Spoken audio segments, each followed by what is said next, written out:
At this hour, former President Donald Trump is back in Florida after his arraignment in New York. Last night, he spoke to supporters at Mar-a-Lago. This fake case was brought only to interfere with the upcoming 2024 election, and it should be dropped immediately. For the first time ever, a former U.S. president is now charged with a crime. And there is a lot of new reporting since yesterday's arraignment. Let's focus on the three things you need to know. Donald Trump now faces 34 felony criminal charges of falsifying business records. He pleaded not guilty to all of those charges. The next court appearance in this case is set for December. At that point, the judge will hear arguments about dismissing those charges. The judge said Trump will need to be there in person. And now comes the question, how will the Trump effect play into Virginia politics? Casey Baylor is following that part of the story for us this morning.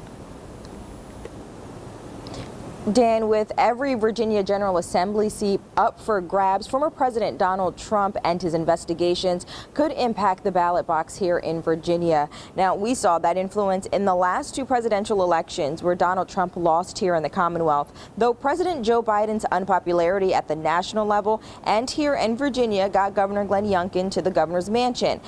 Political analyst Larry Sabato says redistricting statewide etched out several state house races for the upcoming fall elections. He says that's where you'll see Trump's influence. The short-term effect for Trump has been very positive. He's had all kinds of senior Republicans, including our Governor Youngkin, rally around him. We'll see how it goes. It's too early to say, but I think for some of the Republicans who are in competitive districts, Donald Trump is going to be quite a stone around their necks.